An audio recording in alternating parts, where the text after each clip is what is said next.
Transition number 3, volume number 1, 80 word per minute. Let's start. 10 minutes. Start. I am thankful to you for giving me this opportunity long last to say a few words on the budget. Already much has been said, and I think the finance minister has come in for his share of congratulations as well as criticisms. So there is not very much to say, but I should like to say a few words. The increased development expenditure and the absence of any new taxation has earned for the budget good response even from the businessman. I especially welcome the relief given to the middle classes by raising the exemption limit of income tax in respect of personal income. No doubt this is some relief to the middle classes, but I would request the finance minister if he could to raise this exemption limit from rupees 40,000 to rupees 60,000, as that would give substantial relief to the middle classes. I am indeed glad that the Taxation Inquiry Commission has been appointed with Dr. John Mathai as the chairman, and I am sure that many of the vexed problems may be solved through this commission. At the same time, I would request the finance minister to put off the estate duty bill for the present, since this inquiry commission has been appointed and they may go into this question. For I feel that is not an opportune moment to put on more taxes on the people. Already, as Mr. Gadgil has pointed out,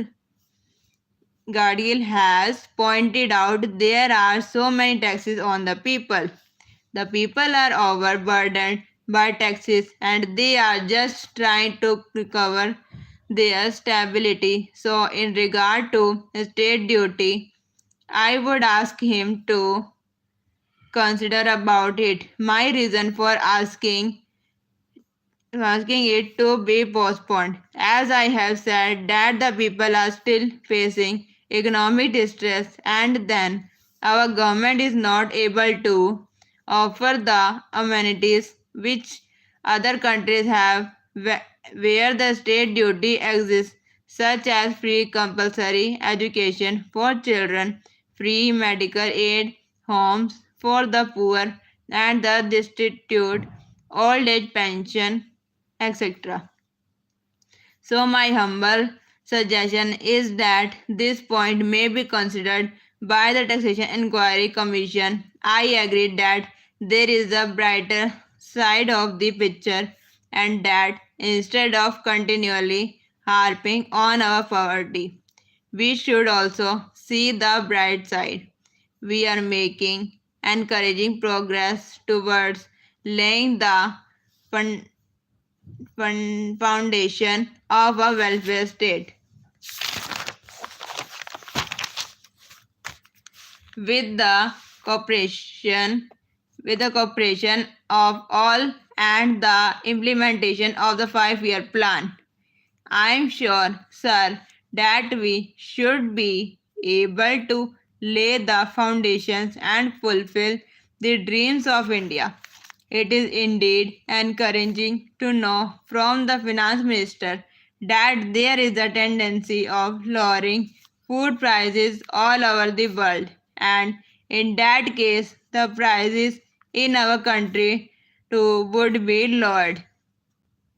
Regarding defense, for obvious security reasons, I do not agree with my friends say that the expenditure could be curtailed. It is not advisable to take any undue risk and scalene Callan the defense arrangements. Indeed, defense is one of our valuable assets. Although strange to say, there seems to be adverse option in some quarters. I agree with what General Caripa once said that God and army are remembered only when there is trouble. The army consists of the most disciplined and loyal set of young men.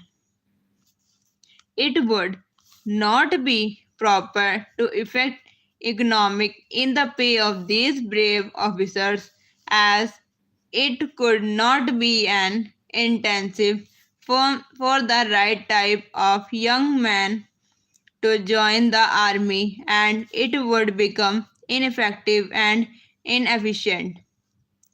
I believe already officers who were drawing rupees 14,000 as their pay are now getting only rupees 17,000 and about rupees 1,000 as allowance. That is, they are getting about half of what they were getting before.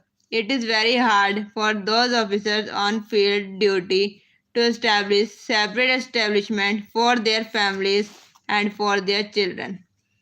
And I would specially appeal to the finance minister to see that the family allowances may be restored to those officers who are on field duty.